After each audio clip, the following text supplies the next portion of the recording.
Assalamualaikum warahmatullahi wabarakatuh. Halo sahabat desa dan para sahabat BUMDes.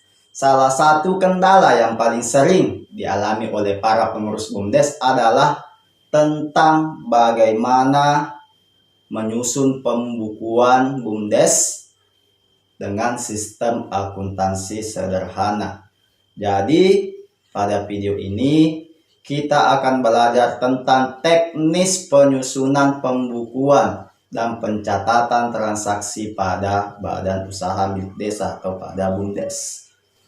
Dan pada video ini saya akan memberikan simulasi pencatatan transaksi pada badan usaha milik desa atau BUMDes. Semoga setelah menonton video ini para sahabat BUMDes mendapatkan solusi atas kendala tentang pembukuan BUMDes. Don't go anywhere, tonton video ini sampai selesai.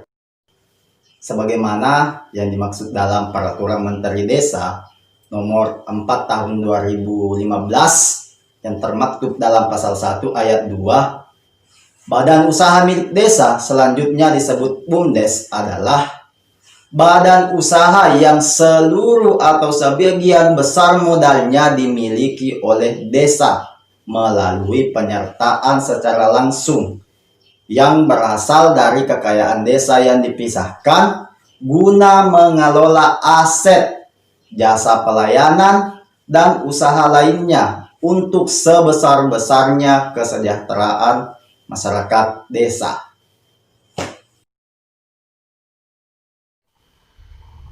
Baiklah, sekarang kita akan mencoba mensimulasikan pencatatan dan transaksi yang ada pada pengurus BUMDes. Ini adanya sebuah contoh atau ilustrasi transaksi. Ini adalah sebuah contoh. Semua transaksi ini nanti kita akan pilih, kita bagi yang mana harus dicatat oleh pengurus BUMDes dan yang mana harus dicatat oleh unit usaha. Tapi sebelum itu, sebelum melakukan pembukuan, kita harus mengetahui atau memahami terkait panduan debit kredit. Ini adalah panduan debit kredit yang harus dipahami oleh pengurus BUMDes maupun unit. Jadi kita kembali ke pencatatan dan transaksi, melakukan simulasi. Tadi contoh ilustrasi transaksinya yang mana ini penyerta modal BUMDes ini adalah transaksi pertama. Jadi transaksi pertama tadi sesuai dengan dicatat oleh bendahara BUMDes. Jadi ini di sini transaksi diterima dari Bendahara Desa Jaya. Jadi kita posisikan di kredit karena ini adalah modal. Kita lihat coba bahwa ketika modal bertambah kita posisikan di kredit. Kita posisikan di kredit. Ini kita posisikan jadi kredit. Ini transaksi kedua ditransfer ke unit usaha simpan pinjam sebesar 100 juta. Jadi di sini diserahkan dana ke unit SPP sebesar 100 juta di posisi debit. Mungkin ada yang bertanya, kenapa diposisikan di posisi debit? Ayo kita buktikan ke panduan. Karena modal di pengurus BUMDes berkurang, artinya karena diserahkan ke unit SPP, maka modal berkurang. Modal berkurang di tangan pengurus BUMDes, sehingga kita posisikan dia di debit. Di debit. Itu kan di debit. Untuk transaksi kedua ini selain dicatat oleh Bendahara BUMDes, juga dicatat oleh unit simpan pinjam karena yang menerima adalah unit simpan pinjam. Jadi di sini unit SPP terima dari Bendahara BUMDes diposisikan di kredit karena sesuai dalam panduannya tadi ketika modal bertambah maka di kredit.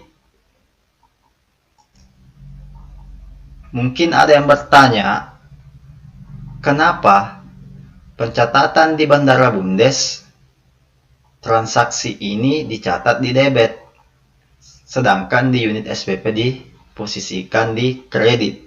Padahal ini adalah satu jenis transaksi. Penjelasannya seperti ini.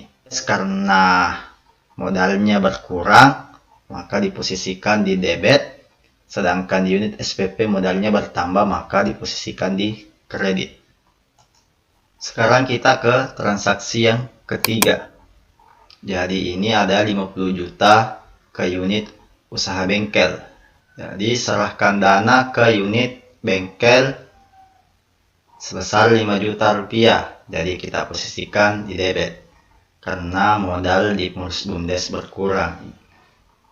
Sama hal kasusnya tadi nomor 2. Jadi untuk transaksi ketiga ini selain dicatat oleh Bandara Bumdes juga dicatat oleh unit usaha, yakni karena unit usaha bengkel. Jadi di sini terima dari Bandara Bumdes sebesar 5 juta rupiah diposisikan di kredit. Jadi sama halnya tadi dengan transaksi nomor 2. Sekarang kita lanjut ke transaksi yang keempat. Jadi dana diserahkan ke unit usaha Bumdesmart sebesar 100 juta rupiah.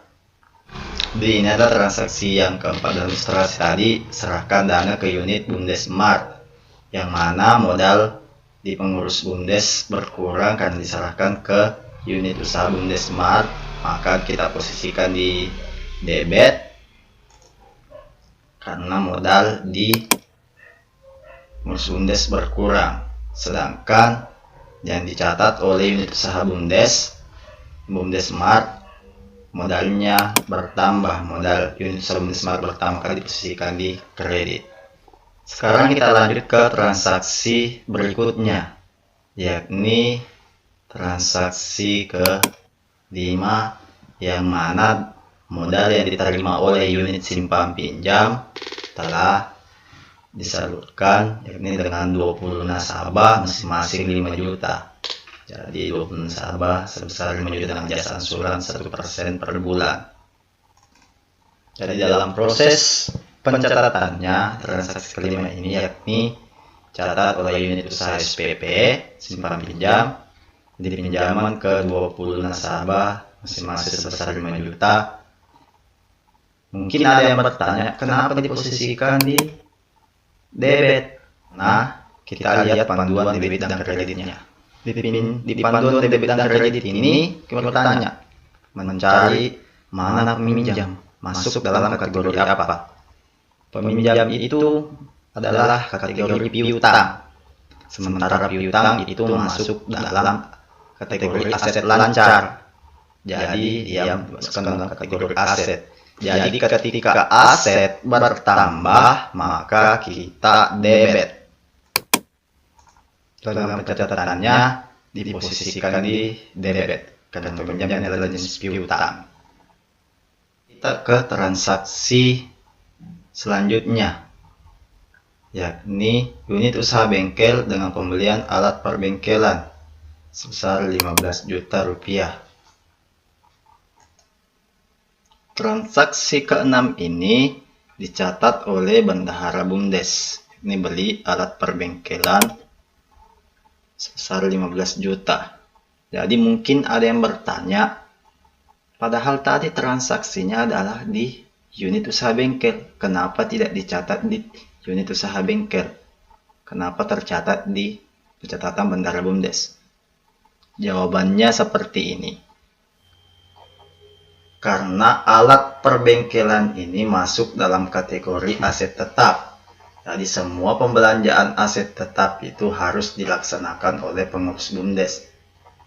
Yang mana dari hasil pembelian aset tetap tersebut nanti baru dapat diserahkan atau dikerjasamakan atau dipakai oleh unit usaha, oleh mitra Bumdes. Jadi seperti itu.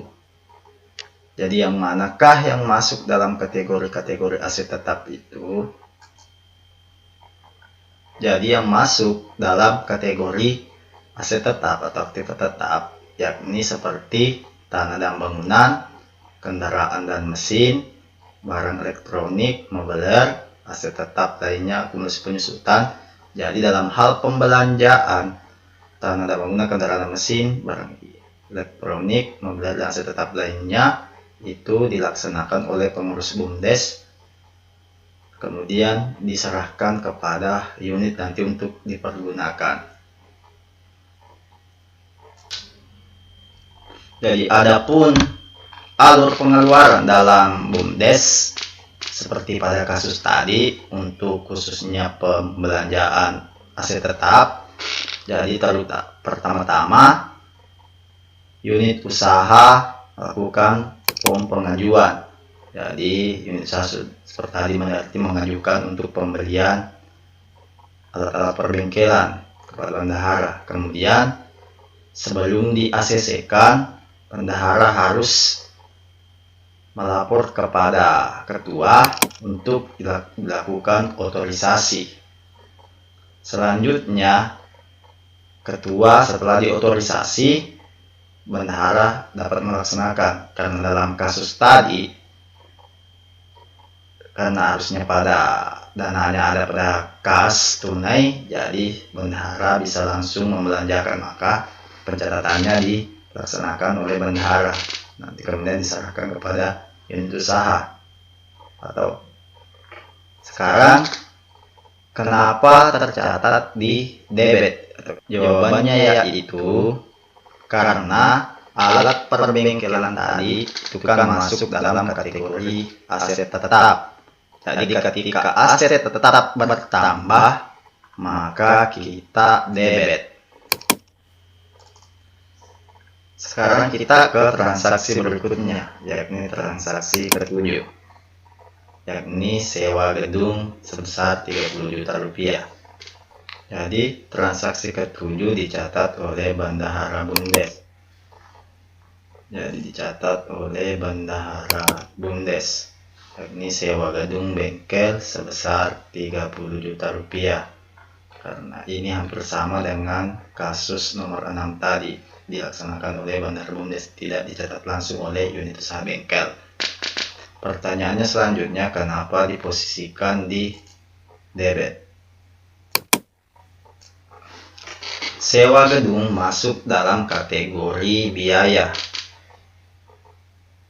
karena biaya sewa atau biaya bertambah, maka kita posisikan di debit. Transaksi selanjutnya yakni operasional bahan atau bahan perbengkelan sebesar 5 juta rupiah. Transaksi ini dicatat oleh unit usaha bengkel.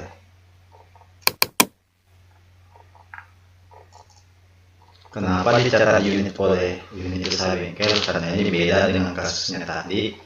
Karena ini berupa pembelian bahan atau bahan operasional. Pembelian bahan ini masuk dalam kategori aset lancar, yang mana aset lancar itu sama halnya tadi dengan piutang, itu maka hanya dicatat oleh unit usaha.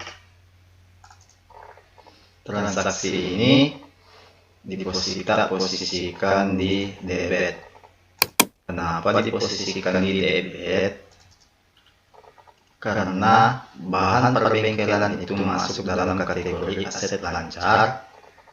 Jadi ketika aset bertambah, maka kita debit. Ini kita debit.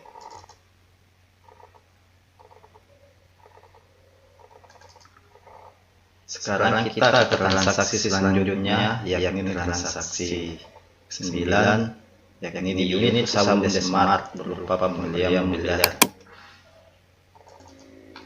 Jadi belanja mobiliar tadi dicatat oleh bendahara BUMDes, tidak dicatat langsung oleh unit usaha BUMDes Smart. Seperti apa yang tadi saya sampaikan, karena kasusnya hampir sama dengan kasus nomor 6, transaksi nomor 6 dan transaksi nomor 7. Karena ini mobiliar ini masuk dalam kategori aset tetap, yang mana Jadi beli mobiliar ini posisikan di debit. Kenapa kita posisikan di debit? Karena mobiliar masuk dalam kategori aset, dan karena aset kita bertambah maka kita debit. Lanjut ke transaksi berikutnya, yakni barang jualan sebesar 50 juta. Jadi barang jualan tadi dicatat oleh unit usaha Bumdes. Ini barang jualan persediaan sebesar 50 juta di posisi debit. Kenapa diposisikan di debit? Karena persediaan barang itu masuk dalam kategori aset, jadi ketika aset bertambah kita debit. Transaksi terakhir yakni operasional sebesar 5 juta rupiah. Jadi operasional ini tercatat di unit usaha Bumdes Mart, dan operasional yang mana diposisikan debit.